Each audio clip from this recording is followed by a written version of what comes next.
Hate crimes against Muslims in Spain have increased by more than 30% in the last couple of years. This data raises concern on the extent of extremism and hatred towards Muslims in the country since the rise of Spain's Islamophobic extremists. Spain has Muslim influence on contemporary culture due to its history as an Islamic part of al-Andalus. Anti-Muslim sentiments are gradually escalating in the political arena as some political parties with fascist policies are coming up, like the far-right Vox Party. Rather, these groups use people's economic self-interests and their culturally motivated irrationality to paint Muslims as the other and thereby exclude them in the name of patriotism.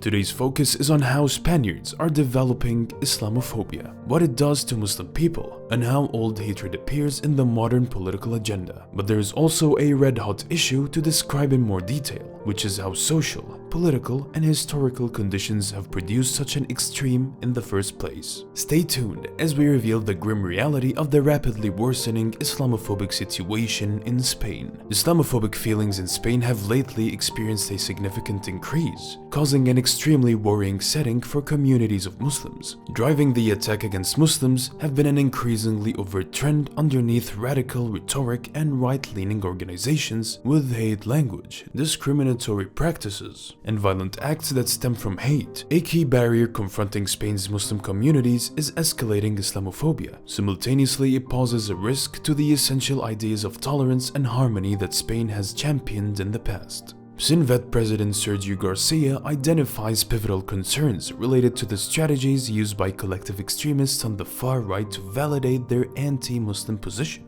These groups frequently use Spain's historical account of the Reconquista, the story of Christians reclaiming areas from the Muslim rulers during the Middle Ages, as an analogy for their current calls to remove the invaders. While reviewing Garcia's conclusions, it's noticed that extreme right groups often nuzzle into combat scenes from history and key figures, such as Don Pelayo and El Cid, to illustrate Muslims as without rights or justification in Spain.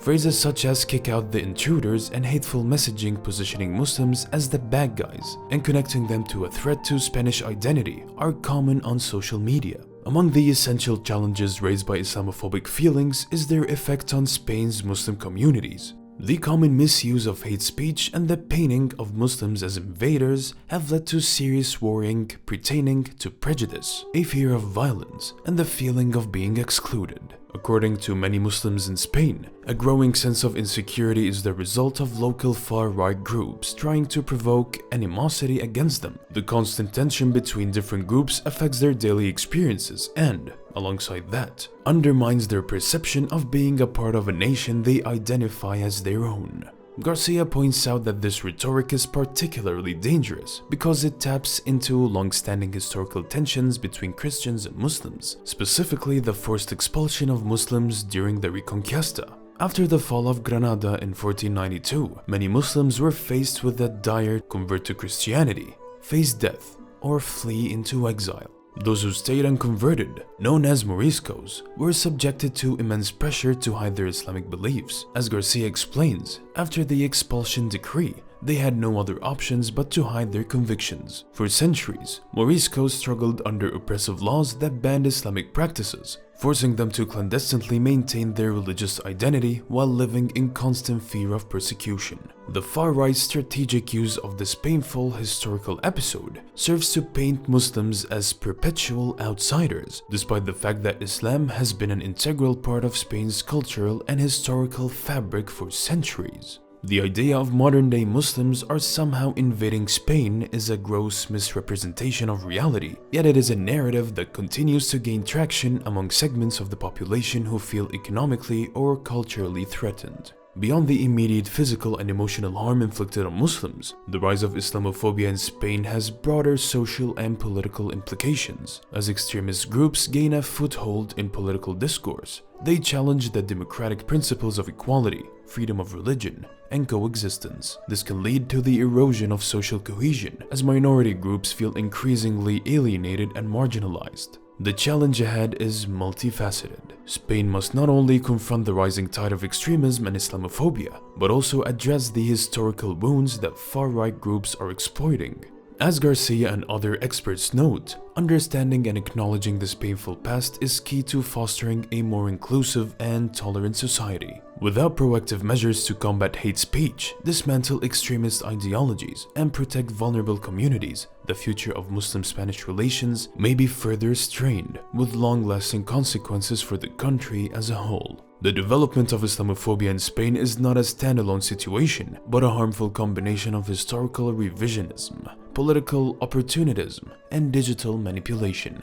One of the most damning factors driving this surge is the approach of the far right to weaponize history, in particular, the idea of the Reconquista. Far-right nationalists have taken hold of this term, known as the medieval Christian recapturing of much of the Iberian Peninsula of the Muslim rule, and they always change its meaning to rationalize their present-day mission of expelling Muslims and immigrants. They see this as a sacred mission to recapture Spain from what they regard to be uninvited outsiders. This phenomena is found beyond just speeches and political rallies. Extremist groups in Spain are now using a social media playbook pioneered by far-right factions in both the US and Brazil, including Twitter, to disseminate anti-Muslim rhetoric and muster backing for their cause. What's even more alarming is that some of these accounts are phony, pretending to be Muslims with the aim to trigger hate. According to a study from the Institute for Social Research, far-right extremists who align themselves with Reconquista have established bogus accounts of purported Islamic fundamentalists. These accounts claim to support violent extremism and glorify Spain's Islamic past, but the real purpose is far more nefarious: to burnish public opinion and magnify suspicion faced by Spain's Muslim population, as warned by researcher Finkelstein. This is a sure way to disaster.